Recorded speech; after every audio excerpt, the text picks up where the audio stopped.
پڑھیں. اللہم صلی علی محمد وعلی آل محمد کما صلیت علی ابراہیم وعلی آل ابراہیم انک حمید مجید.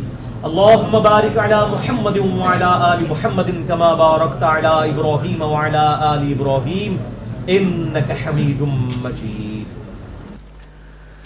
علمی پوائنٹ نمبر 1.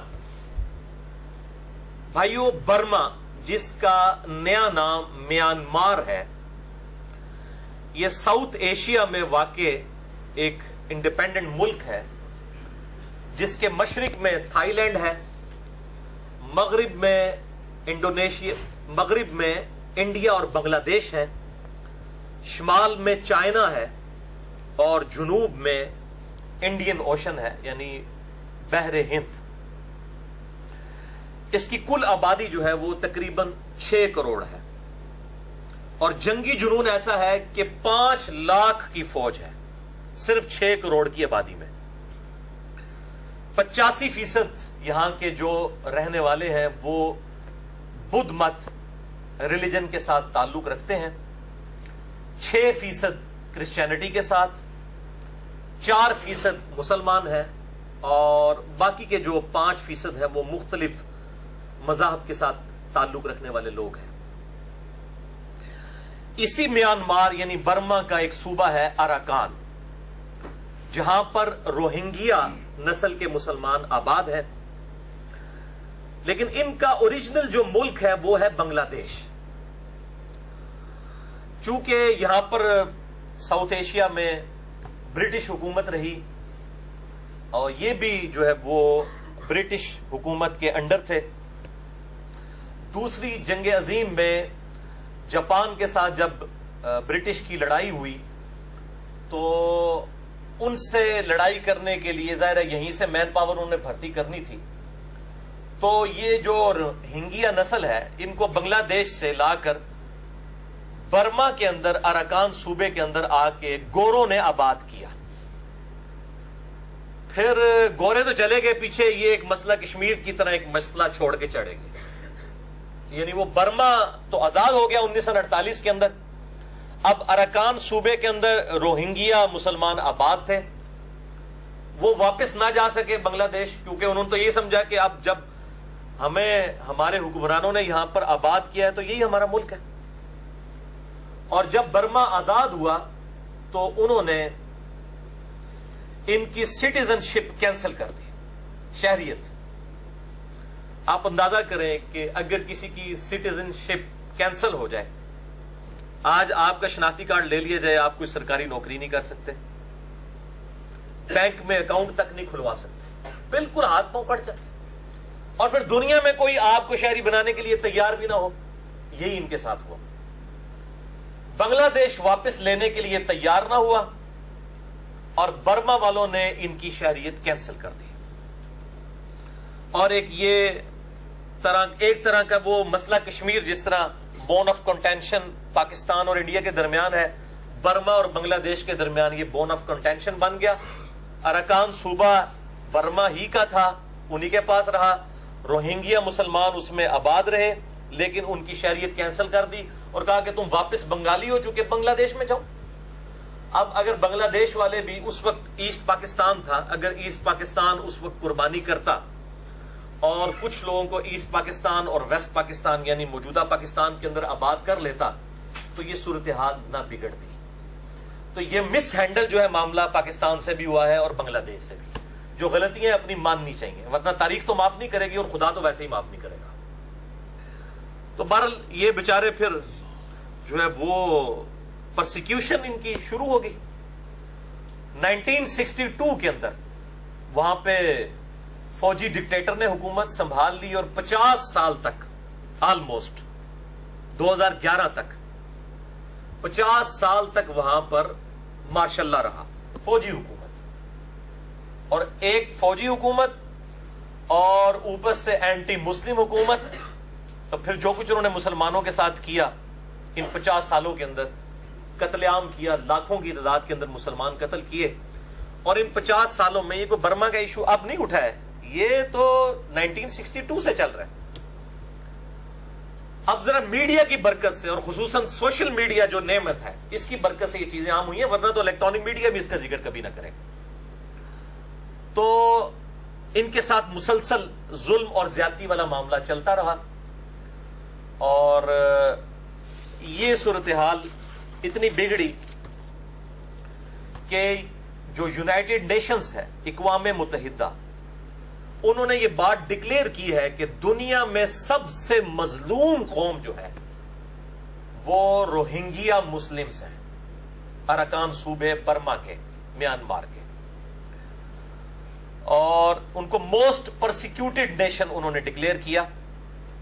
اس وقت ان کی کل آبادی 2 ملین ہے، 20 لاکھ کے قریب، جس میں سے 10 لاکھ ہجرت کر کے دنیا کے مختلف ملکوں میں آباد ہیں.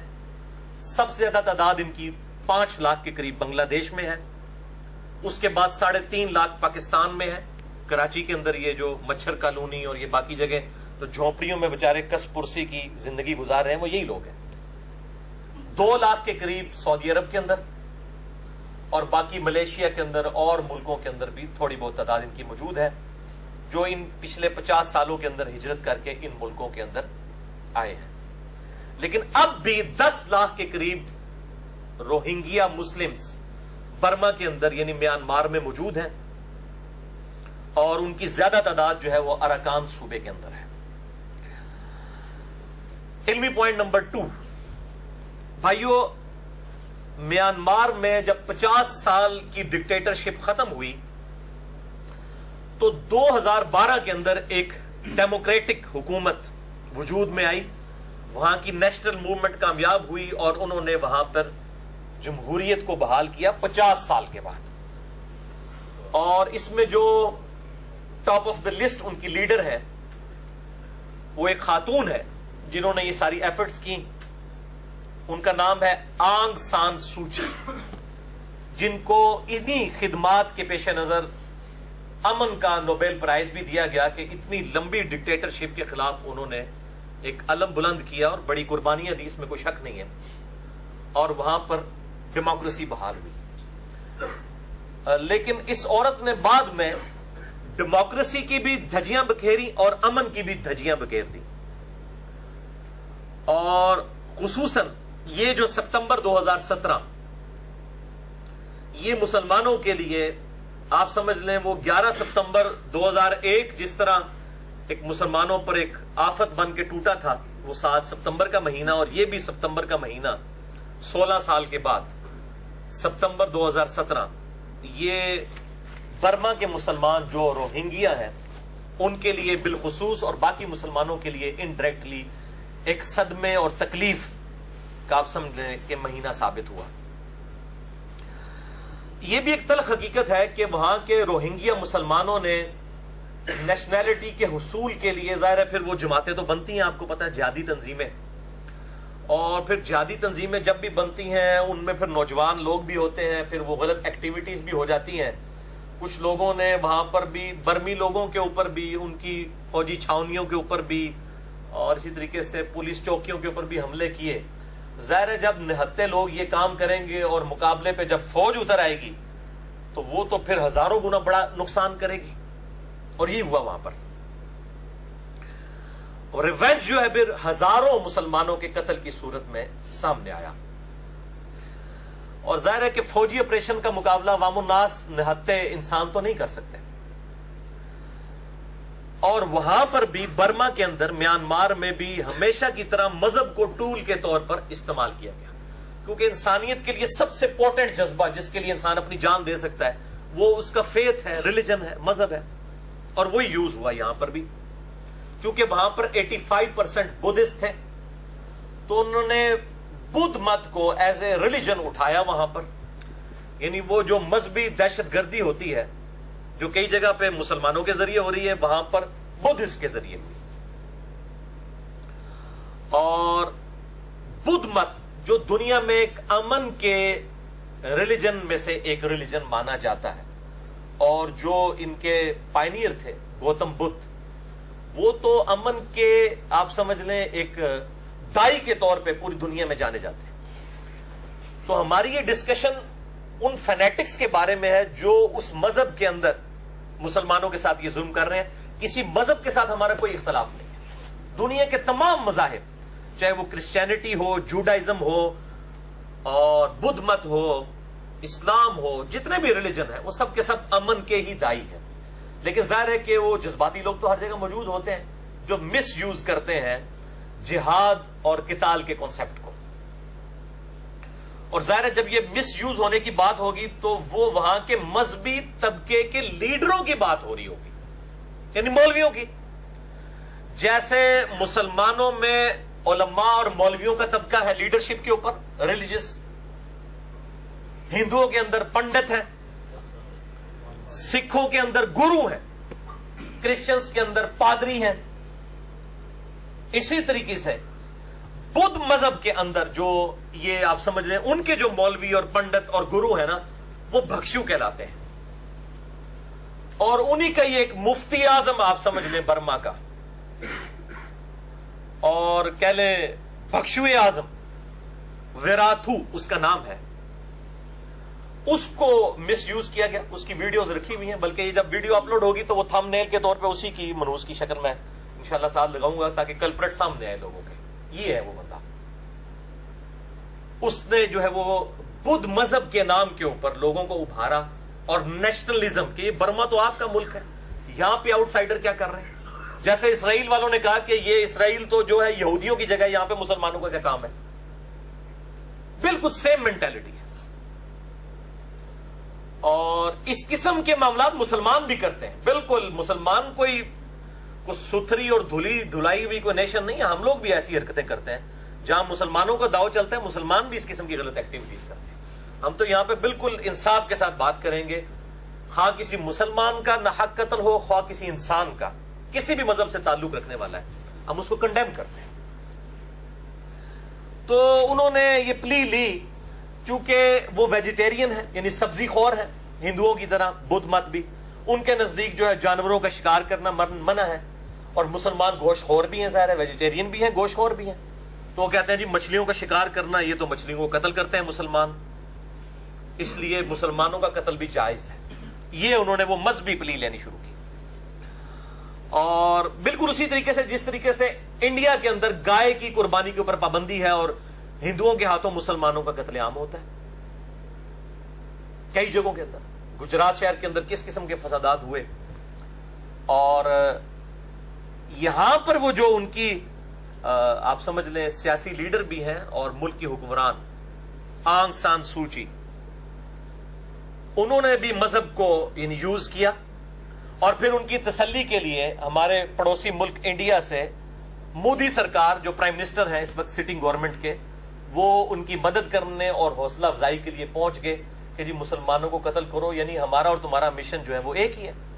ہم بھی گائے کی قربانی کرنے پہ مسلمانوں کو مارتے ہیں, تم بھی بالکل, تمہارا اور ہمارے ریلیجن میں یہ چیز کامن ہے.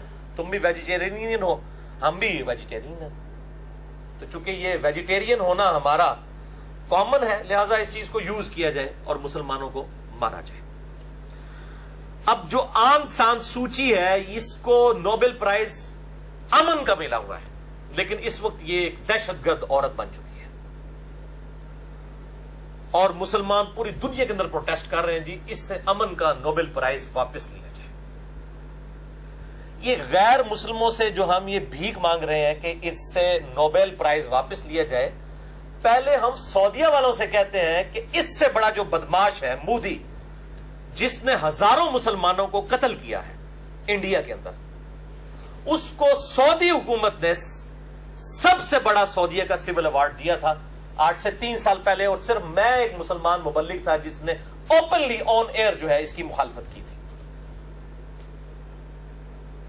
تو پہلے سعودیہ والے مودی سے وہ ایوارڈ واپس لینا, پھر آپ لوگ شکلیں دکھائیں. یہاں پہ جو سعودیہ کے بھی ایجنٹ علماء پھر رہے ہوتے ہیں, میں نام لیے بغیر کہتا ہوں کہ اللہ کے بندو جو تم یہ کہہ رہے ہو نا کہ نوبل پرائز وہ واپس لیں, پہلے آپ اپنے بزرگ بابوں سے جن سے چندے لیتے ہو نا ان کو سمجھاؤ کہ تم لوگ تو مسلمان ہو, تم تو ایوارڈ واپس لے سکتے ہو نا. پہلے اپنی منڈی تھلے سے ڈنڈا پھیرو, بعد میں تو آپ بعد میں کسی کو کچھ کہیں گے. پہلے آپ جو کر سکتے ہیں آپ کے اختیار میں وہ تو آپ کریں نا, تو پتہ چل جائے گا آپ مسلمانوں کے لیے کتنے مخلص ہیں. تو آنگ سان سوچی سے بھی نوبل پرائز واپس لیا جائے. اس سے پہلے سعودیہ والے جو مسلمان حکومت ہے, اور میں یعنی دنیا میں 2 ملکوں کو سمجھتا ہوں کہ یعنی اسلام کو پریکٹس کرنے کے اعتبار سے ٹاپ آف دا لسٹ ملک, نمبر 1 سعودیہ, دوسرے نمبر پہ ایران, اور تیسرے نمبر پہ Pakistan. Top of the list ملکوں میں سے بھی ٹاپ آف دا لسٹ ہے سعودیہ. اگر وہ ایوارڈ مودی سے واپس نہیں لیتا تو پھر سعودیہ والوں کو کوئی حق نہیں پہنچتا, نہ ان کے یہاں پر نمائندوں کو کہ وہ کہیں جی کہ وہ سوچی سے جو ہے نوبل پرائز واپس لیا جائے. علمی پوائنٹ نمبر 3, یہ اب 3 اور 4 جو ہے ہم عام مسلمان کیا کریں, یہ اس ٹاپک پہ ہے. کیونکہ سورۃ الحجرات کی آیت نمبر 10 ہے, اعوذ باللہ من الشیطان الرجیم, بسم اللہ الرحمن الرحیم, انما المؤمنون اخوہ, مومنین تو سوائے اس کے کچھ نہیں ہے کہ آپس میں بھائی بھائی ہیں. دنیا میں جہاں کہیں بھی کوئی اہل اسلام مومن ہے وہ آپس میں دوسرے مومن کا بھائی ہے. اور صحیح بخاری اور صحیح مسلم کے متفق علیہ حدیث ہے, انٹرنیشنل نمبرنگ کے مطابق صحیح بخاری میں 6011, صحیح مسلم میں 6586, اور مشکات میں بھی موجود ہے 4953. آپ صلی اللہ علیہ وآلہ وسلم نے ارشاد فرمایا, تم مؤمنوں کو آپس میں باہم رحمت اور مہربانی کرنے والے اور محبت اور تعاون کرنے والے پاؤ گے.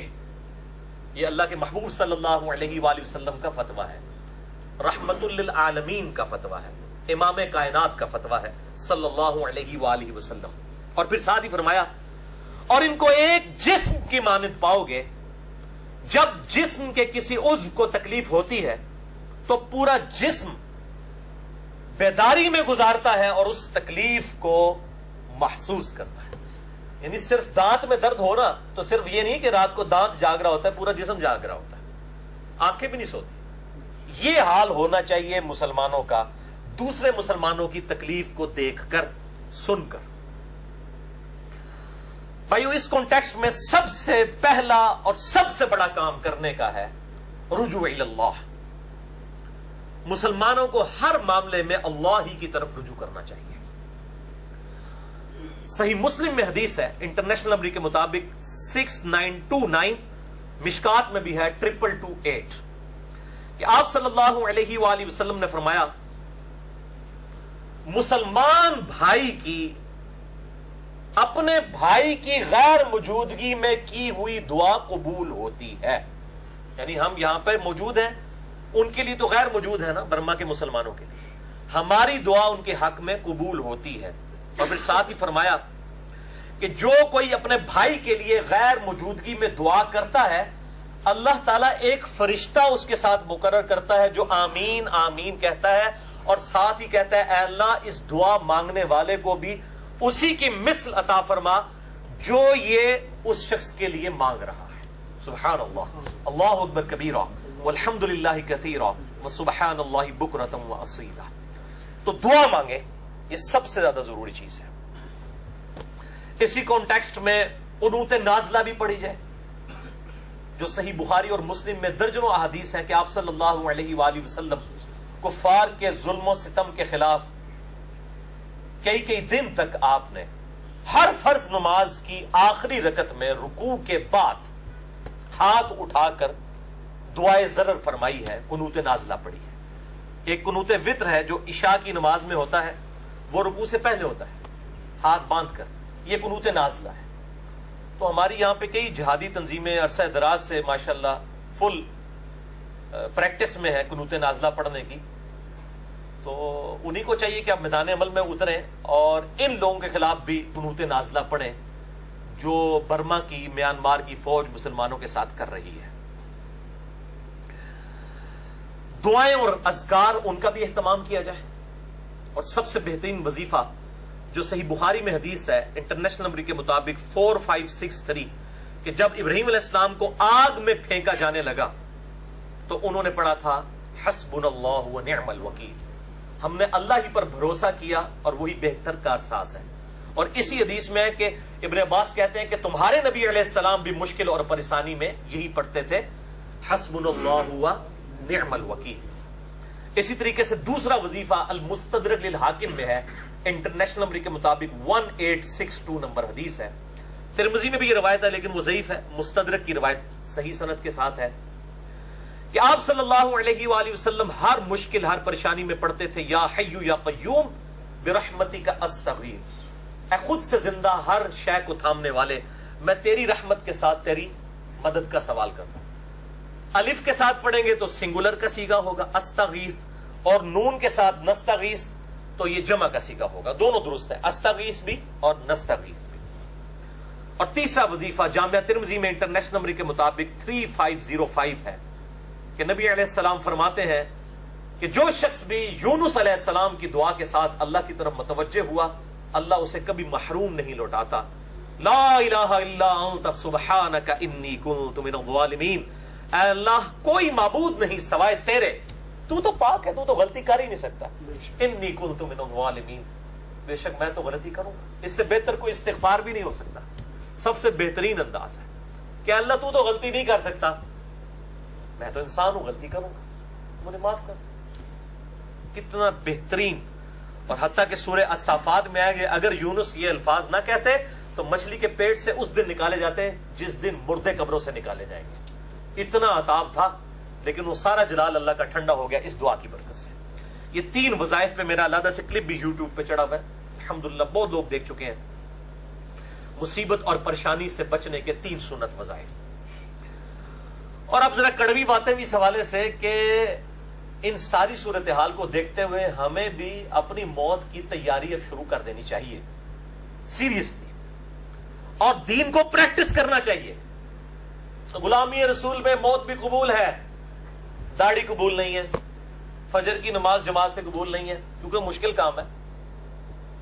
موت والا تو معاملہ آسان ہے، ہم نے کون سی جا کے جان دینی ہے، نہ ہمارے ابا اجداد نے دی نہ ہم نے دینی ہے، تو لہٰذا ایئر کنڈیشن کمرے میں بیٹھ کے نعرہ لگا لو، یا باہر نکل کے روڈ کے اوپر نعرہ لگا لو اور ویڈیو بھی آ جائے گی، بس اس سے زیادہ کچھ نہیں۔ لیکن دین پہ چلنا تو روزانہ موت پہ چلنا ہے، روزانہ پولیس رات سے گزرنا ہے، ایک مومن مرد کا داڑھی رکھنا اور ایک عورت کا چہرے کا نقاب کرنا، اور نمازوں میں استقامت اختیار کرنا اور حلال اور حرام کی تمیز کرنا، یہ تو روزانہ پولیس رات پہ چلنا ہے۔ تو اللہ اور اس کے رسول کو تو الحمدللہ مان ہی رہے ہیں عز و جل و صلی اللہ علیہ وآلہ وسلم، اللہ اور اس کے رسول کی بھی مانے، صرف کو مانے نا، کی بھی مانے، پھر کام بنے گا۔ اور باقی جو مسلمان جو اس وقت یہاں پہ بھی 100 کے قریب لوگ جو بڑے ایئر کنڈیشن ماحول میں بڑے مزے کے ساتھ سمیت میرے بیٹھے ہوئے ہیں، اور مسلمان ملکوں میں بیٹھے ہوئے ہیں، خواہ ہم پاکستان میں بیٹھے ہیں یا دنیا کے کسی بھی اسلامی ملک میں یا ایون غیر اسلامی ملک میں، بڑے سکون کی جو زندگی گزار رہے ہیں، اللہ کا شکر ادا کریں کہ اللہ تعالیٰ نے ہمیں ان آزمائشوں سے نہیں گزارا۔ یہ اللہ تعالیٰ کا بہت شکر ہے، اور اس نعمت کا احساس کہ انسان کے پاس کسی ملک کی نیشنلٹی ہونا، اور خصوصاً اسلامی ملک کی نیشنلٹی ہونا، اور اس میں بھی میں سمجھتا ہوں پاکستان جیسے ملک کی نیشنلٹی ہونا جس میں فریڈم آف ایکسپریشن بھی ہے، الحمدللہ یہ بہت بڑی نعمت ہے۔ اس نعمت کی قدر روہنگیا مسلمانوں سے جو اراکان صوبے میں برما میانمار کے اندر ذلت کی زندگی گزار رہے ہیں، ان سے کوئی پوچھے کہ یہ ملک کی نیشنلٹی اور وہاں پر سکون کی زندگی گزارنا یہ کتنی بڑی نعمت ہے۔ اور یہ حقیقت ہے کہ وہ لوگ جنہوں نے اس وقت پاکستان بننے کی مخالفت کی تھی، یقیناً ان کو اپنی اب اس غلطی کا احساس ہو چکا ہوگا کہ وہ کہتے ہیں نہیں جی وہ مسلمان ڈیوائیڈ ہو گئے ہیں۔ آپ بھائی پورے ساؤتھ ایشیا کے مسلمان بھی جمع کر لینا، تب بھی غیر مسلم ان سے زیادہ ہیں۔ آج بھی انڈیا میں 90 کروڑ ہندو ہیں، انڈیا اور پاکستان کے مسلمان ملا کے اس کے آدھ کو بھی مشکل سے پہنچتے ہیں۔ لہذا یہ جن لوگوں کے دماغ میں تھا نا کہ ہم اکٹھے رہتے تو آج ہمارا ملک ہوتا، تو اے جناب کنو کٹ لو، ڈیموکریسی میں یہ پاسبل نہیں ہے، آج بھی ہندوؤں کی حکومت ہی ہوتی۔ آج بھی سب کانٹیننٹ میں 20% مسلمان ہیں، 80% جو ہے وہ غیر مسلم. تو یہ آج یہ ملک اتنی بڑی نعمت ہے ہمارے لیے. الحمدللہ علی کل حال. اب آخری 2 علمی پوائنٹس جو ہیں وہ ان میں سے جو پہلا پوائنٹ ہے وہ پریکٹیکلی ہم عوام الناس کیا کریں، اور جو آخری 5 نمبر پوائنٹ ہے وہ حکومتوں سے ریلیٹڈ انشاءاللہ میں اس کو ڈیٹیل سے ڈسکس کروں گا. اسی کانٹیکسٹ میں علمی پوائنٹ نمبر 4 کے تحت صحیح مسلم میں ایک حدیث ہے 177 اور مشکات میں ہے وہ 5137 کہ آپ صلی اللہ علیہ وآلہ وسلم نے فرمایا تم میں سے جو شخص برائی کو دیکھے تو اپنے ہاتھ سے اسے روکے، اگر ہاتھ سے نہیں روک سکتا اپنی زبان سے روکے، اگر زبان سے بھی نہیں روک سکتا تو کم از کم دل میں اسے برا جانے. لیکن ساتھ ہی فتویٰ آیا امام کائنات صلی اللہ علیہ وآلہ وسلم کا ذالک اضعف الایمان، لیکن یہ دل میں برا جاننا سب سے کمزور ترین درجہ ہے ایمان کا. یعنی آپ سمجھ لیں ایک ٹوٹل پورا کرنے والی بات ہے. کم از کم زبان سے برائی کو برائی کہا جائے، گونگا شیطان نہ بنے انسان. باقی رہا ہاتھ سے روکنا، ظاہر ہے یہ تو حکومتیں ہی کر سکتی ہیں جن کے پاس فورسز ہیں، ٹرینڈ لوگ ہیں. عوام الناس کا یہ کام نہیں. اب زبان سے کیا ذرائع ہو سکتے ہیں، اس میں مجھے بڑی خوشی ہوئی کہ اس وقت top of the list Pakistan میں جس جماعت نے آپ سمجھے کہ حق ادا کیا ہے اس پروٹیسٹ کا، اور کل بھی یعنی ہمارے کیپٹل سٹی اسلام آباد کے اندر جماعت اسلامی کے امیر خود بھی آئے اور انہوں نے پروٹیسٹ ریکارڈ کیا. الحمدللہ وہاں پہ انہوں نے تقریر بھی کی. تو یہ اس قسم کے پروٹیسٹ پلے کارڈز اٹھا کے ہونے چاہیے. میں بالکل اس چیز کے حق میں نہیں ہوں کہ یہ احتجاج جو ہے وہ تخریب کاری بن جائے یا ٹائر جلائے جائیں یا پتلے نظر آتش کیے جائیں یا کسی ملک کا جھنڈا نظر آتش کیا جائے. یہ بالکل غیر اخلاقی حرکات ہیں. یہ بالکل اس قسم کے کام نہیں ہونے چاہیے. پلے کارڈز اٹھائیں، تقاریر کریں، لوگوں کو ایجوکیٹ کریں. اور یہ پروٹیسٹ صرف مسلمانوں کے قتل عام کے خلاف نہیں ہونا چاہیے. جہاں کہیں بھی کوئی انسان کسی بھی مذہب سے تعلق رکھنے والا اس کے ساتھ ظلم ہو رہا ہے، مسلمانوں کو اس کے حق کے لیے کھڑا ہونا چاہیے. ہمارے پڑوسی ملک کے اندر کتنے سکھوں کو قتل کیا گیا، کتنے کرسچنز کو انڈیا کے اندر قتل کیا گیا. ان مواقع کے اوپر بھی مسلمانوں کو ضرور بولنا چاہیے. اگر ہم اپنے آپ کو امن کا دائی اور ریلیجن آف پیس سمجھتے ہیں تو واقعی پھر ہمیں امن کے لیے بولنا چاہیے، کیونکہ یہ اسلام جو ہے یہ پوری انسانیت کے لیے. وَمَا أَرْسَلْنَاكَ إِلَّا كَافَّةً لِلنَّاسِ بَشِيرًا وَنَذِيرًا. اور اے محبوب صلی اللہ علیہ وآلہ وسلم ہم نے آپ کو نہیں بھیجا مگر ڈر سنانے والا پوری انسانیت کے لیے. وَمَا أَرْسَلْنَاكَ إِلَّا رَحْمَةً لِلْعَالَمِينَ. اور ہم نے آپ کو نہیں بھیجا مگر سارے جہان والوں کے لیے رحمت بنا کر صلی اللہ علیہ وآلہ وسلم. اور آپ دیکھ لیں میں الحمدللہ اس معاملے میں منصف مزاج ہوں. یہ پچھلے دنوں جو واقعہ ہوا بارسلونا اسپین میں نہتے انسانوں ٹورسٹ کے اوپر جب وین دوڑائی گئی تو میری الحمدللہ ویڈیو لاکھوں لوگوں تک پہنچی. میں نے سب سے پہلے کنڈیم کیا کہ دہشت گردی خواہ مسلمانوں کی طرف سے ہو یا غیر مسلموں کی طرف سے غلط کام بالکل غلط ہے. بلکہ میں نے یہ ارادہ کیا کہ آج کی گفتگو اور وہ والا جو میرا 21 منٹ کا کلپ ہے اس کو فرحان بھائی 183 مسئلہ بنا کے نا انشاءاللہ الگ سے اپلوڈ کریں گے تاکہ یہ دونوں گفتگو ایک جگہ پہ کمبائنڈ ہو جائیں انشاءاللہ تعالی. بہرحال یہ جو آج کی گفتگو ہے اس کو ہم علیحدہ ہی رکھیں گے. 183 مسئلہ جو ہے وہ ہمارے کمپلیٹ لیکچرز والا جو یوٹیوب کا چینل ہے میرے نام پہ انجینئر محمد علی مرزا اس پہ اپلوڈ ہوگا. لیکن جو شارٹ کلپ والا چینل ہے اس پہ ہم صرف آج کی گفتگو جو روہنگیا مسلمانوں سے ریلیٹڈ ہے اس کو اپلوڈ کریں گے. اسی طریقے سے جتنی این جی اوز ہیں نان گورنمنٹ آرگنائزیشنز جو فنڈز اکٹھا کر رہی ہیں ان کا تعاون کریں ان کے ساتھ. اور اس میں جو رجسٹرڈ لوگ ہیں جیسے جماعت اسلامی والوں کی الخدمت فاؤنڈیشن ہے، اسی طریقے سے عیدی ویلفیئر والے ہیں، ان کو ضرور فائنینشلی سپورٹ کیا جائے. اور حکومت بھی جو فنڈ ریزنگ کرتی ہے اس میں حکومت کا بھی ساتھ دیا جائے. لیکن یہ جو آج کل کچھ پرائیویٹ تنظیمیں جو ہے وہ مجاہدین بھرتی کر رہی ہیں جہاد کو پرائیویٹائز کرنے کے لیے، ان کے اوپر کڑی نظر رکھی جائے اور ان کی بالکل کوئی مدد نہ کی جائے. اور مجھے تو بڑی اب خوشی ہوئی ہے, ہمارے جیسے لوگ تو سال ہر سال سے یہ چیخ رہے تھے کہ جہاد پرائیویٹائز نہیں ہونا چاہیے. ایک گورنمنٹ کے اندر گورنمنٹ کی اجازت سے صرف گورنمنٹ کے انڈر جو فوج ہے اس کا کام ہے کہ وہ جہاد اور قتال کا معاملہ کرے. جہاد پرائیویٹائز ہونا ہی نہیں چاہیے. اور الحمدللہ آج اب تو ہماری وزارت داخلہ اور وزارت خارجہ کی طرف سے بھی بالکل اسٹیٹ کی پالیسی آ چکی ہے کہ یعنی جو جہاد ہے یہ پرائیویٹائز نہیں کیا جائے گا, اور نان اسٹیٹ ایکٹرز جتنے ہیں ان کو ڈسکریج کیا جائے گا. اسی طریقے سے عام مسلمان سوشل میڈیا, یوٹیوب, فیس بک, واٹس ایپ کے ذریعے بھی اپنی آواز زبان کے ذریعے جہاد کر سکتے ہیں. اور یہ بات یاد رکھیں کہ اس وقت پوری دنیا کے انسانوں کی نظریں مسلمانوں پہ جمی ہوئی ہیں. یہ نہ ہو کہ ہم ایک رو میں بہہ کر گالی گلوچ پر اتر آئیں, دوسرے جو مذاہب کے لوگ ہیں ان کی جو لیڈرشپ پہ جو ان کی بزرگ ہستیاں ہیں, خواہ وہ جھوٹے معبود ہی ہیں, ان کے بارے میں کوئی نیگیٹو کامنٹس پاس کریں یا کوئی تخریبی کام کریں ٹائر جلا کے یا پتلے جلا کے. یہ کام نہیں ہونے چاہیے. پلے کارڈز تک رہیں اور علمی اصلاح کریں, گالی گلوچ سے بچ کر.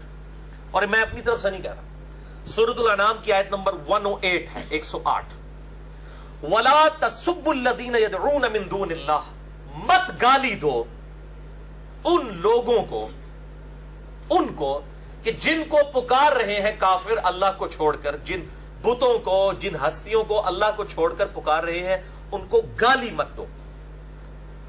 فَيَسُبُّ اللَّهَ عَدْوًا بِغَيْرِ عِلْمٍ, کہیں ایسا نہ ہو کہ وہ بغیر علم کے اللہ کو گالیاں دینا شروع کر دیں. تم ان کے جھوٹے معبودوں کو بھی گالیاں مت دو. گالی دینے کی اجازت نہیں ہے. باقی کسی کی علمی غلطی, کسی کے ریلیجن کی غلطی علمی طریقے سے ہائی لائٹ کرنا یہ بالکل ٹھیک ہے, لیکن گالی گلوچ والا, نیگیٹو الفاظ والا معاملہ نہیں ہونا چاہیے. تو اسلام جو ہے یہ کنفرنٹریشن جو ہے, محاذ آرائی, اس کو پسند نہیں کرتا. اس سے دعوت کا راستہ رک جاتا ہے. البتہ دہشت گردی کے خاتمے کے لیے ظاہر ہے کہ وہ کنفرنٹریشن بعض اوقات آرمڈ کنفلکٹ, تلوار بھی اٹھانی پڑتی ہے, لیکن وہ بھی حکومتوں کا کام ہے ایک بہترین طریقے کے ساتھ اور ایک مینیجیبل مینر کے ساتھ یہ معاملات ہونے چاہیے. الل ٹپ اور ایٹ رینڈم نہیں ہونے چاہیے. اور اسلام ہی تو اس کا بانی ہے. اسلام نے رومن اور پرشین امپائر کو اکھاڑ کے پھینکا, اور پوری دنیا میں جو مذہبی جبر تھا کہ انسان انسان کے سامنے جھکتا تھا اور تلوار کی نوک کے اوپر لوگوں کو کلمہ پڑھوایا جاتا تھا اپنے مذہب کا, اس چیز کی اسلام نے سب سے پہلے مخالفت کی اور مذہبی جبر کو ختم کیا. یہ رومن اور پرشین امپائر جو ختم ہوئی ہیں, یہ اسلام دور جدید کا خالق ہے. میں اس کے اوپر کافی دفعہ ڈسکشن کر چکا ہوں. اور روہنگیا مسلمانوں پر یہ جو ظلم ہوا, اس کے ریسپانس پہ جو مسلمان دنیا میں سامنے آئے, تو ایک سائلنٹ میسج پوری دنیا کے مسلمانوں نے دیا ہے. چاہتے نہ چاہتے ہوئے ایک خاموش پیغام دنیا کے مسلمانوں کی طرف سے پوری دنیا کو گیا ہے, اور ایک دوسرے کے پاس بھی گیا ہے پیغام کہ اب وقت آ گیا ہے کہ مسلمان فرقہ واریت کو 3 طلاقیں دے کر اور 4 تکبیریں پڑھ کے دفنا دیں. دنیا میں کہیں ڈسکشن نہیں ہو رہی ہے کہ جو یہ روہنگیا کے مسلمان ہیں ان کا فرقہ کون سا ہے. کتنی خوشائن بات ہے. سب کے سب, خواہ سنی ہو, خواہ شیعہ ہو, خواہ اہل حدیث ہو, شافعی ہو, مالکی ہو, حنبلی ہو, اثنا عشری کوئی بھی ہو, سب کے سب مسلمانوں کے حقوق کے لیے, روہنگیا مسلمانوں کے حقوق کے لیے کھڑے ہیں. کسی نے اس ڈیٹیل میں نہیں گیا کہ انہوں کا فرقہ کون سا ہے, اور اللہ کا شکر ہے نہیں گیا الحمدللہ. ورنہ اگر اس شکل میں پڑ جاتے تو ظاہر ہے کہ پھر تو معاملہ بگڑ جاتا تھا. ویسے میں آپ کو بتا دیتا ہوں کہ وہ 100% حنفی مسلمان ہے, اور ان میں بھی اکثریت بریلویوں کی ہے, اور اس کے بعد کچھ دیوبندی ہے. تبلیغی جماعت کا کافی اچھا کام ہے وہاں پہ. تو یہ میں اس لیے نہیں بتا رہا کہ اہل حدیث چندہ ہی دینا چھوڑ دیں یا شیعہ چندہ دینا چھوڑ دیں. میں صرف اس لیے بتا رہا ہوں کہ اب تو خیر ان کی سارا پروٹیسٹ سامنے آ چکا ہوا ہے نا, اب تو یہ بھاگ بھی نہیں سکتے, ورنہ تو پتہ چل جائے گا اچھا یہ تو فرقوں کو سپورٹ کر رہے تھے.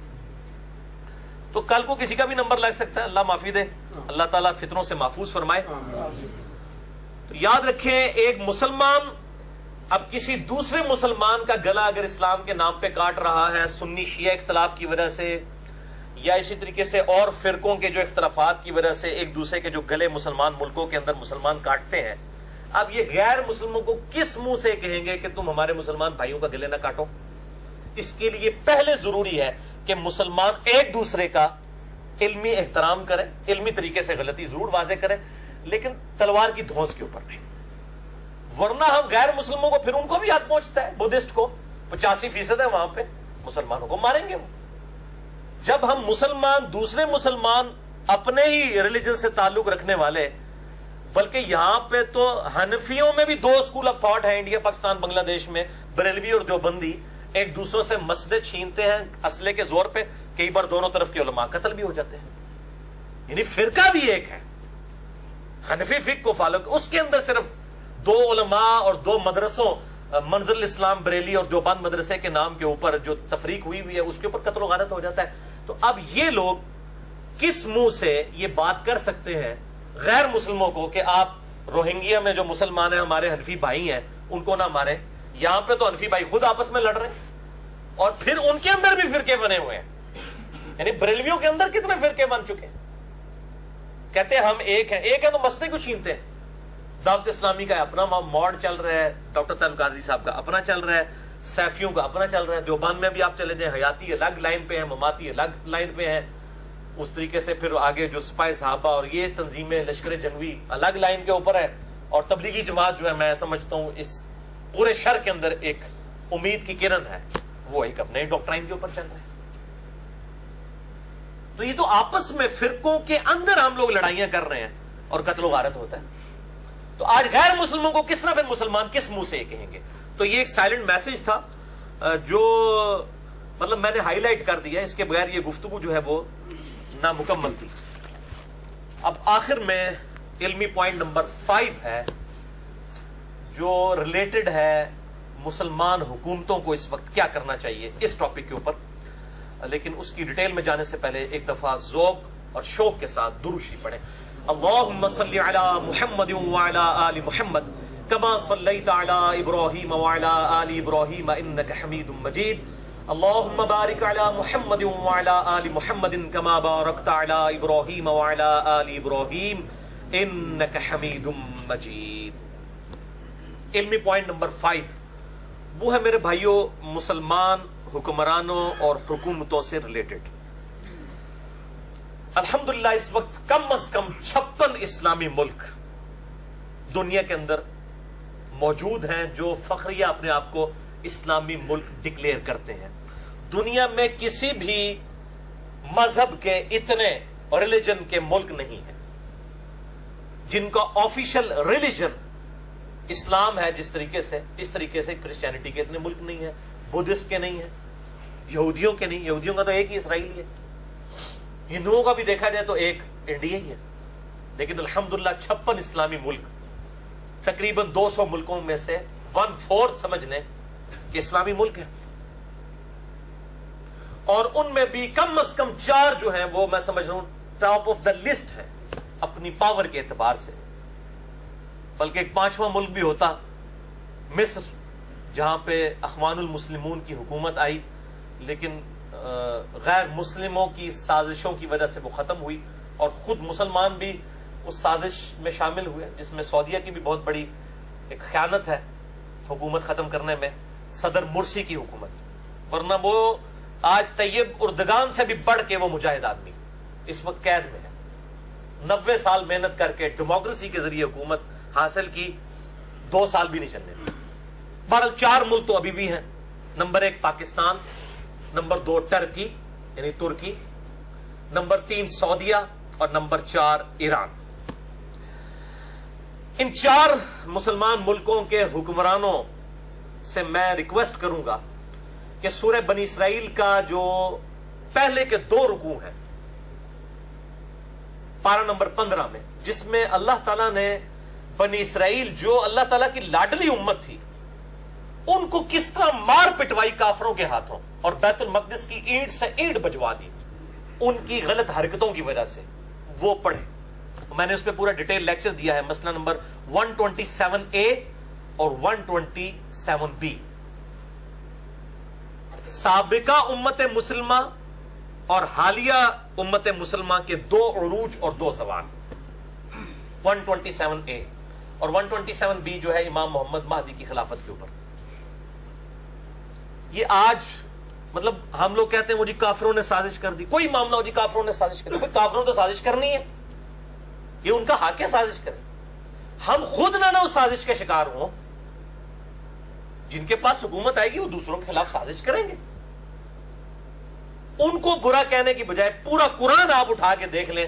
قرآن حکیم ہمیشہ اپنے ماننے والوں کو ڈانٹتا ہے کہ تم اپنی حرکتیں درست کرو.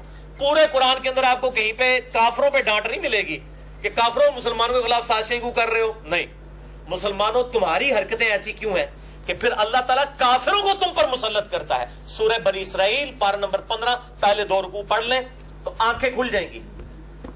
اور خصوصاً مسلمان حکمرانوں کو تو یہ ضرور پڑھنا چاہیے اور ہمارے علماء کو بھی پڑھنا چاہیے اور عوام الناس کو حقائق بتانے چاہیے. جو یہ جہاد کے لبیک الجہاد الجہاد یہ نعرے لگوا کے لوگوں کو جو ہے نا اور طرف لگا رہے ہیں، ان کو بتائیں کہ یہ اللہ کی طرف سے عذاب کا کوڑا جب پڑتا ہے وہ کیوں پڑتا ہے. اس کو نعرے نہیں روک سکتے، نہ داڑیاں روک سکتی ہیں، نہ نمازیں اور اذکار روک سکتے ہیں. آپ اگر ایک ناڑی ڈرائیور بٹھا دیں گے روڈ لائنر کے ڈرائیونگ کی سیٹ کے اوپر، 72 کی 72 سواریاں پیچھے دعائیں مانگتے رہے، اس نے ٹھوک دینی گاڑی پھر بھی جا کے. اللہ تعالیٰ کے رولز ہیں. اللہ تعالیٰ نے اپنے رولز قرآن میں بیان کیے ہیں کہ جب میرے رول ٹوٹیں گے پھر اللہ تعالیٰ کس چیز کی پرواہ نہیں کرتا اور اللہ کے عذاب کا کوڑا آ کے پڑتا ہے. اور اس کے لیے ضروری نہیں ہے جسم میں جب بیماری ہوتی ہے پھوڑا کہیں بھی نکل سکتا ہے. ضروری نہیں کہ روہنگیا کے مسلمانوں نے یہ کچھ کیا تو ان پر عذاب کا کوڑا پڑا ہے. عین ممکن بھی ہے ان کی بے عملی کے سبب، لیکن وہ بے عملی یہاں پہ موجود ہے. خدا نہ خواستہ کل ہماری باری بھی آ سکتی ہے. تو اس حوالے سے میں انصاف سمجھتا ہوں کہ سورۃ الانفال میں 5 آیات بڑی امپورٹنٹ ہے. آیت نمبر 24 سے لے کر 28 تک. یہ جو 5 آیات ہیں میرے بھائیوں، یہ اللہ تعالیٰ نے اپنا ایک سمجھ لیں یونیورسل ٹروتھ بتا دیا ہے کہ اللہ تعالیٰ کس طریقے سے ایکٹ کرتا ہے. اللہ کے عذاب کا کوڑا جب پڑتا ہے تو اللہ تعالیٰ کوئی لحاظ نہیں کرتا اور اس کی وجوہات کیا ہوتی ہیں. یہ آیت کریمہ 1.25 لاکھ دفعہ پڑھنے سے کبھی بھی عذاب کا کوڑا نہیں ٹلے گا. وہ تقی عثمانی صاحب بھی وہ فلاں کو خواب میں بزرگوں کو نے دیکھا، ان کے کسی جاننے والے بزرگ نے دیکھا کہ نبی علیہ السلام نے فرمایا 70,000 دفعہ سورہ شمس پڑھو عذاب ٹل جائے گا. بھئی آپ 70 کروڑ دفعہ بھی پڑھیں، جب تک قرآن کے اندر جو بیان کردہ رولز ہیں ان کو آپ فالو نہیں کر رہے، کوئی وظیفہ عذاب نہیں ٹال سکتا. پوری دنیا کے مسلمان قنوت نازلہ پڑھتے رہے پھر بھی بنگلہ دیش ہم سے الگ ہو گیا. اسرائیل پوری عرب دنیا کو شکست دے گیا. ساری قنوت نازلہ، ساری امام کعبہ کی دعائیں دری کی دری رہ گئی. اب بھی ایسا ہی ہونا ہے جب تک ہم عقل کے ناخن نہیں لیں گے. یہ سنیں سورۃ الانفال آیت نمبر 24 سے لے کر 28 تک. میں جلدی اس کو کور کرتا ہوں. اعوذ باللہ من الشیطان الرجیم. یا ایھا الذین آمنوا استجیبوا للہ وللرسول. اے ایمان والو جب اللہ اور اس کا رسول تمہیں بلایا کرے اپنی تعلیمات کی طرف، اذا دعاکم بلائیں جب تمہیں تو فوراً ان کی آواز پہ لبیک کہا کرو. لما یحییکم تاکہ وہ تمہیں ایک زندگی کی طرف لے جائیں. دنیا میں بھی امن اور آخرت کی الٹیمیٹ زندگی ملے گی جب اللہ اور اس کے محبوب صلی اللہ علیہ وآلہ وسلم کی اطاعت کی جائے گی. وَاعْلَمُوا أَنَّ اللَّهَ يَحُولُ بَيْنَ الْمَرْءِ وَالْقَلْبِ. اور خوب کان کھول کر سن لو کہ بے شک اللہ تعالیٰ خود حائل ہو جاتا ہے انسان اور اس کے دل کے درمیان. یہ بہت خطرناک معاملہ ہے. اللہ تعالیٰ کہتا ہے ہم حائل ہو جاتے ہیں، پھر پلے نہیں کوئی بات پڑتی. جب اللہ تعالیٰ حائل ہو جائے کسی کی عقل اور اس کے درمیان تو اس کو کوئی بات سمجھ نہیں آ سکتی. وَأَنَّهُ إِلَيْهِ تُحْشَرُونَ. اور یہ جان رکھو بے شک تم نے مر کے اسی کی طرف اٹھنا ہے. وَاتَّقُوا اور ڈر جاؤ. یہ وہ آیت ہے آیت نمبر 25 سورۃ الانفال. یہ سارے مسلمان حکمرانوں کے لیے، ان سب لوگوں کے لیے جو ایئر کنڈیشن کمروں میں بیٹھے ہوئے ہیں اور آج روہنگیا کے مسلمانوں کی بات کر رہے ہیں، وہ بھی کان کھول کے اس آیت کو سن لیں. ڈر جاؤ فتنۃ لا تصیبن الذین ظلموا منکم خاصہ. ڈر جاؤ, اللہ کا تقوی اختیار کرو اور اس فتنے سے ڈر جاؤ کہ جو خاص ان لوگوں پر ہی نہیں آئے گا جو ظلم کرنے والے ہیں, بلکہ عوام الناس پہ بھی آ جائے گا. یہ اللہ کا اصول ہے. یعنی جب ذبح ہوتی ہے, جس قوم بنی اسرائیل پہ جب عذاب آیا تھا تو اس کے سارے ہی گئے گزرے تھے. یا مسلمانوں کے اوپر جو تکلیف آتی ہے کہ سب کے سب بھی جو ہے وہ اللہ کے نافرمان نہیں. دنیا میں عذاب اللہ کا سب پہ آتا ہے. ہاں آخرت اہل ایمان جو اچھے لوگ ہیں ان کی اچھی ہوگی, بروں کی بری. لیکن دنیا میں جب اللہ کا عذاب آتا ہے, چاہے وہ زلزلے کی شکل میں آئے, تو اس میں نافرمان لوگ بھی مرتے ہیں اور فرمانبردار لوگ بھی, تابع فرمان بھی مر جاتے ہیں. ڈر جاؤ اس فتنے سے کہ جب وہ آئے گا تو خالص ان لوگوں پر نہیں آئے گا جو ظلم کرنے والے ہیں, بلکہ عوام الناس پہ بھی آ جائے گا. وَاعْلَمُوا, اور جان لو, ان اللہ شدید العقاب, کہ اللہ تعالی بے شک سخت پکڑ فرمانے والا ہے.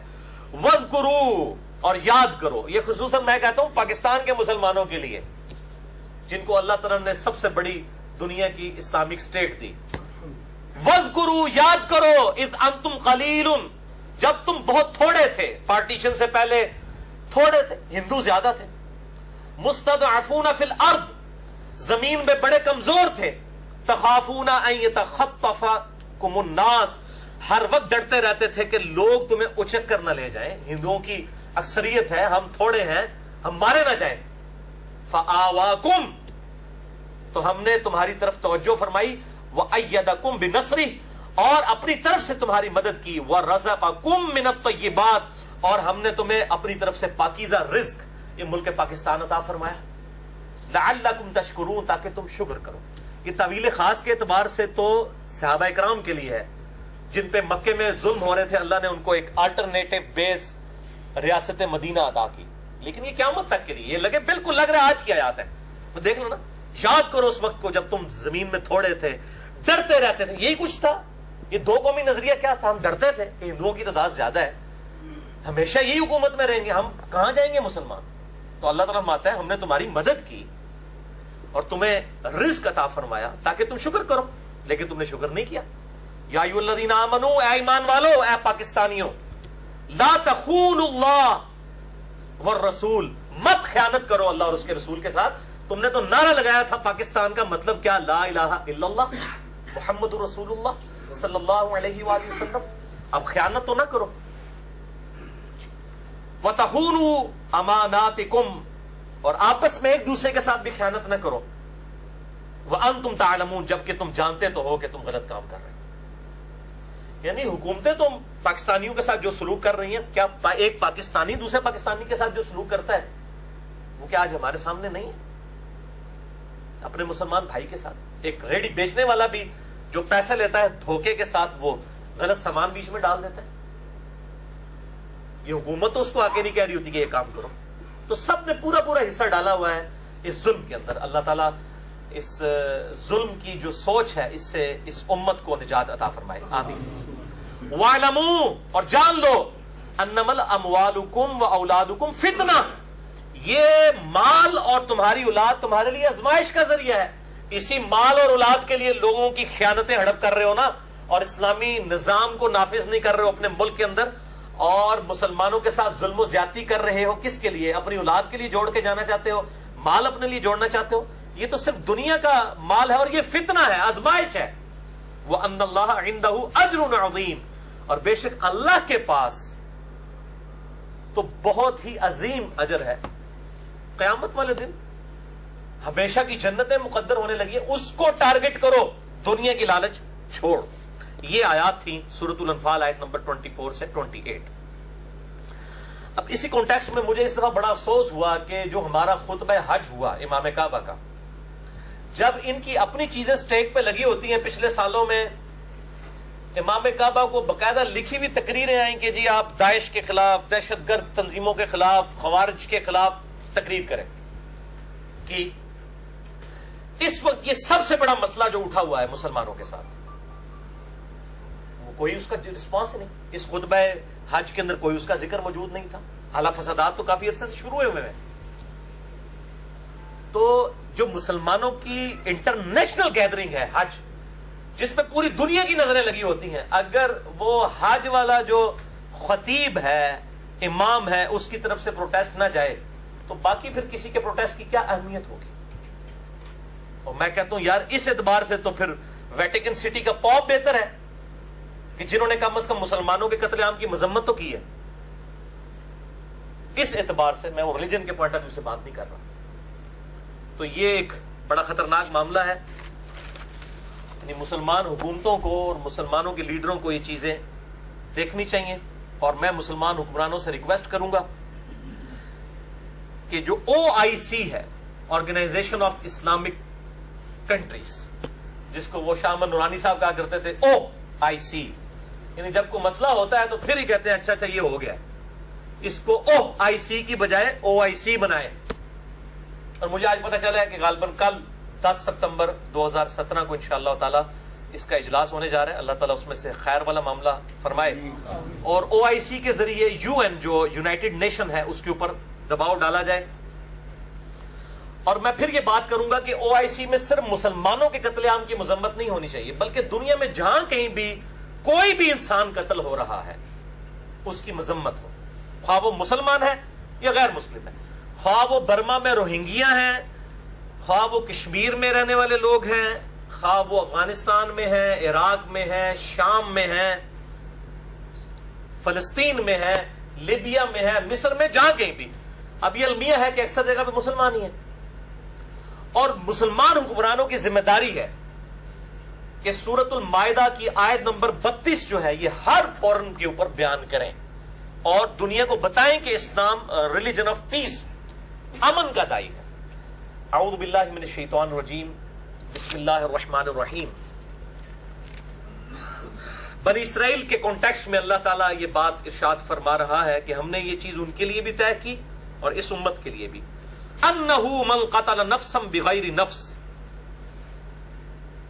کہ جو کوئی بھی قتل کرے کسی جان کو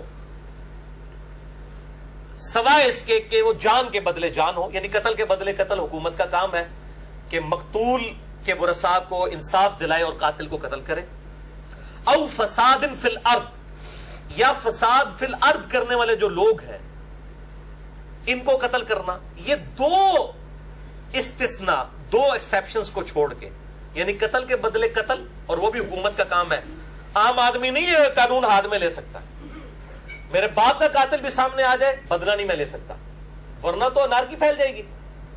قیامت والے دن بدلہ ملے گا. دنیا میں کسی کو اجازت نہیں ہے, ورنہ تو ہر شخص قانون کو ہاتھ میں لے گا. تو اللہ تعالیٰ ہمارا قتل کے بدلے قتل یعنی حکومت کے ذریعے, یا فساد فی الارض کرنے والے جو خوارج ہیں یا عادی مجرم ڈاکو ہیں, ان دونوں کے علاوہ اگر کسی نے کسی جان کو قتل کیا فَكَأَنَّمَا قَتَلَ النَّاسَ جَمِيعًا, تو گویا اس نے پوری انسانیت کو قتل کر دیا. ایک انسان, مسلمان نہیں, ایک انسان کا قتل ناحق پوری انسانیت کا قتل ہے. وَمَنْ أَحْيَاهَا فَكَأَنَّمَا أَحْيَا النَّاسَ جَمِيعًا, اور جس نے کسی ایک جان کو بچایا, خواہ وہ مسلمان تھا, خواہ وہ کافر تھا, کسی بھی مذہب سے تعلق رکھنے والا تھا, ہندو تھا, بدھسٹ تھا, کرسچن تھا, جوڈائزم سے تعلق رکھنے والا تھا, یا مسلمان تھا. مسلمانوں کو بھی اب سمجھانا پڑے گا کہ بھی خواہ وہ سنی تھا, خواہ وہ شیعہ تھا, خواہ وہ حنفی تھا, شافعی تھا, مالکی تھا, خواہ اہل حدیث تھا, جس نے بھی کسی انسان کو قتل کیا اس نے گویا پوری انسانیت کو قتل کیا. اور ایک انسان کی جان بچانا پوری انسانیت کی جان بچانے کے مترادف ہے. ایک انسان کا قتل اگر پوری انسانیت کا قتل ہے تو آپ سمجھ لیں پوری انسانیت مسلمان بھی آتے ہیں. یعنی جس نے ایک کافر کو بھی ناحق قتل کیا گویا اس نے پوری دنیا کے مسلمانوں کو بھی قتل کر دیا. اور اس کا عذاب کیا ہے؟ قرآن حکیم میں ہمیشہ کی دوزخ. مسئلہ نمبر 86 میرا ریکارڈڈ موجود ہے, اور مسئلہ نمبر 28 قتل ناحق کی سزا کیا ہے, خودکش حملوں کی شرعی حیثیت کیا ہے, اس کے اوپر میں نے ڈیٹیل سے ڈسکشن کی ہے. تو خدا کے لیے اب ہم سنی شیعہ اختلاف کو اور آپس کے باقی حنفی شافعی اہل حدیث اختلاف کو بھی بھولائیں. اور الحمدللہ یہ روہنگیا مسلمانوں کا جو معاملہ ہے اس میں سے جو ایک پازیٹیو ایسپیکٹ نکلا ہے کہ آج لوگ یہ نہیں پوچھ رہے کہ یار وہ تو بریلوی دیوبندی ہیں, ہم کیوں ان کے لیے کھڑے ہوں. سب مسلمان جو ہیں ان کے لیے کھڑے ہیں. ایران سے بھی آواز اٹھ رہی ہے, ٹرکی سے بھی اٹھ رہی ہے, پاکستان سے بھی اٹھ رہی ہے, ملیشیا سے بھی اٹھ رہی ہے, انڈونیشیا سے بھی, ایون غیر مسلم ملکوں سے بھی اٹھ رہی ہے. لیکن یہاں پہ اب ایک تلخ حقیقت ہے. کچھ عرصہ پہلے آپ کو پتا ہے کہ سعودی حکومت نے 39 کنٹریز کا 39 ملکوں کا ایک اتحاد بنایا تھا جی، دہشت گردی کے خلاف یہ اتحاد ہے. تو آج سب سے بڑی دہشت گردی تو برما میں ہو رہی ہے، جس در مر رہے بھی مسلمان ہیں، سنی مسلمان ہیں. چلے سعودیہ والوں کو تھوڑی تکلیف ہو جاتی ہے شیعہ مسلمانوں سے، مرنے والے سنی مسلمان ہیں، مارنے والے بدھسٹ ہیں. اب وہ 39 ملکوں کا اتحاد کدھر گیا؟ کھو کھاتے پہ گیا. 39 ملک مل کے ایک ملک کا مقابلہ نہیں کر سکتے. اس کا مطلب ہے وہ ایجنڈا ہی کچھ اور تھا جو ہم کہہ رہے تھے. وہ ایجنڈا ان کا ذاتی ایجنڈا ہے. کوئی اسلام کی خدمت اگر ایجنڈا ہوتا تو 39 ملک جو آپ نے اکٹھے کیے ہوئے ہیں وہ اس دن کے لیے اکٹھے کیے تھے کہ آج ایک چھوٹا سا ملک برما جو ہے اس کا مقابلہ نہیں وہ کر سک رہے. خدا کے لیے اب لوگوں نے گھاس کھانا چھوڑ دیے. لوگوں کو عقل ہے، لوگوں کو پتا ہے کہ اس وقت دنیا میں کیا ہو رہا ہے. OIC اور UN کے حوالے سے میانمار حکومت پہ پریشر ڈالا جائے، اور ساتھ ہی ساتھ ہمارے مسلمان حکمران اپنے ملکوں میں بھی اسلامی نفاذ کریں. یہ نہیں ہے کہ ادھر آپ اسلام کا درد ہے اور اپنے ملکوں کے اندر بے حیائی عروج کے اوپر ہے، ناانصافی عروج کے اوپر ہے. یہ معاملات نہیں ہونے چاہیے. لیکن پرٹیکولرلی میں روہنگیا کے مسلمانوں کی یہ جو پرسیکیوشن ہے اس کے حوالے سے آخر میں 5 کام جو اسلامی حکومتوں کو کرنے چاہیے، حکمرانوں کو، وہ میں آپ کو جلدی جلدی 10 منٹ میں کور کر دیتا ہوں، پھر ہماری یہ گفتگو کنکلوڈ ہو جائے گی. پہلا کام، جو آلریڈی روہنگیا مسلمان ملکوں میں آباد ہیں، پاکستان میں بھی 3.5 لاکھ ہیں، بنگلہ دیش میں 5 لاکھ ہیں، سب سے زیادہ بنگلہ دیش میں، سعودیہ میں 2 لاکھ کے قریب ہیں، اسی طریقے سے ملیشیا میں، باقی مسلمان ملکوں میں ہیں. کم از کم ان کو تو اپنے ملکوں کی شہریت دینا. 50 سال ہو گئے ان کو، لیکن ہمارے ملک کی شہریت نہیں ہے پاکستان کی روہنگیا مسلمانوں کے پاس. میں ابھی کل ہی جو ان کے پاکستان میں مسلم برمی آرگنائزیشن کے سربراہ ہیں نور حسین ارکانی، وہ ارکان صوبہ ہے نا برما کا جہاں سے مسلمان یہ روہنگیا آئے ہیں، تو مجھے سن کے یقین کریں مجھے اتنا دکھ ہوا. وہ کہنے لگے جی کہ نادرا والے ہمارے کارڈ ہی نہیں بنا رہے، ہمیں تو اس ملک کا شہری نہیں مانتے. اب نادرا کا کارڈ نہ بنے تو آپ سمجھ لیں کہ یہ 3.5 لاکھ لوگوں کو پاکستان میں کوئی سرکاری نوکری نہیں مل سکتی. بلکہ آج کل جو دہشت گردی والے معاملات ہیں، آپ شناختی کارڈ کے بغیر سفر نہیں کر سکتے، کسی بینک میں اکاؤنٹ نہیں کھول سکتے. تو پہلے تو ہم اپنی مسلمانیت اور پاکستانیت ہونے کا ثبوت دیں کہ پاکستانی حکومت سب سے پہلے جو یہاں پہ آباد مسلمان ہیں روہنگیا 40-50 سال سے، ان کو تو کم از کم 3.5 لاکھ لوگوں کو شہریت تو دینا اگر ہمدردی کرنی ہے. دوسرا کام، ہجرت مدینہ کی باتیں سارے کرتے ہیں. جب ہمارے ملک کے اندر جہاد کے اوپر بات کی جاتی ہے تو فوراً پورے وہ ٹی وی اینکر بیٹھ کے تو کہتے ہیں نہیں جی وہ جو نبی صلی اللہ علیہ وسلم نے صلح حدیبیہ بھی تو کی تھی نا جی، تو ہمیں کافروں کے ساتھ صلح حدیبیہ کرنی چاہیے. صرف صلح حدیبیہ ہی ہوئی ہے، میثاق مدینہ نہیں ہوا ہوا، مواخات نہیں ہوئی ہوئی ہے. اب یہ اینکر کہاں مر گئے ہیں کہ جب مہاجرین سب کچھ چھوڑ کے آگے تھے مکے سے مدینے میں، تو نبی صلی اللہ علیہ وسلم نے ایک مہاجر اور ایک انصار کو بھائی بنایا تھا نا. حتیٰ کہ اگر کسی کی 2 بیویاں تھیں تو اس نے اپنی ایک بیوی کو طلاق دے دی اور کہا کہ میرا انصار بھائی جو ہے وہ اس کے ساتھ شادی کر لے. یہ مواخات کا بھی راگ لاپے نا. یہ پیڈ قسم کے اینکر جو ٹی وی پہ بیٹھ کے باتیں کر رہے ہوتے ہیں، وہ نہیں جی صلح حدیبیہ ہے ذرا دیکھ کے چلنا چاہیے، ہم وہ نیگیٹو شرائط کے اوپر بھی صلح کر لیں. تو یہ ان کو مواخات مدینہ کیوں نہیں یاد آتا؟ آج 56 اسلامی ملک ہیں، وہ 10 لاکھ کے قریب لوگ ہیں، بانٹ لیں آپس میں، کتنے حصے آئیں گے؟ کیا یہ 56 اسلامی ملک تھوڑے تھوڑے ان میں سے مسلمان، کیونکہ ان کی شہریت کوئی نہیں ہے روہنگیا کی، یہ یاد رکھیں، نہ بنگلہ دیش ان کو لے رہے اور نہ برما والے میانمار والے ان کو شہریت دے رہے ہیں. وہ اس وقت بغیر شہریت کے اور کتنے لوگ ہیں سالہ سال سے سمندر کی کشتیوں میں وقت گزار رہے ہیں. زمین پہ پرسیکیوشن ہوتی ہے، کتنی کتنی نسلیں ان کی کشتیوں میں جوان ہو گئی ہیں. تو یہ کام کیا جائے، مواخات کی یاد تازہ کی جائے.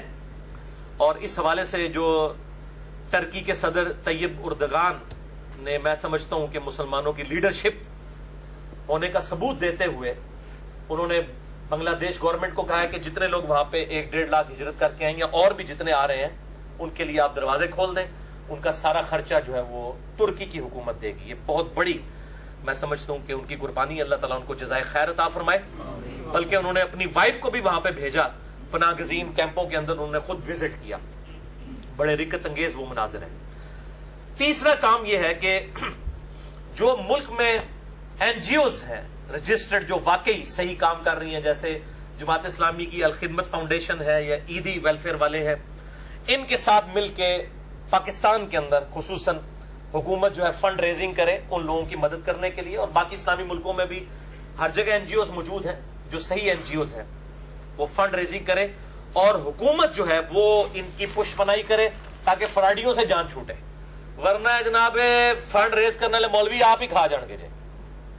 اور ساتھ ہی ساتھ ان تنظیموں کے اوپر نظر رکھیں کہ یہ کوئی پرائیویٹ جہاد کے لیے لوگ بھرتی نہ کر رہے ہوں, کیونکہ آج کل ایسے لوگ بھی میدان میں نکل آئے ہیں. اور میں نے پہلے بھی بتایا آپ کو کہ اب الحمدللہ ہم تو بہت پہلے سے ہی شور مچا رہے تھے, اب تو ہماری اسٹیٹ پالیسی آ گئی ہے وزارت خارجہ اور وزارت داخلہ کی طرف سے کہ پاکستان میں کوئی نان اسٹیٹ ایکٹر نہیں ہوگا, اور جہاد جو ہے یہ صرف گورنمنٹ کا کام ہے کہ وہ جہاد کرے.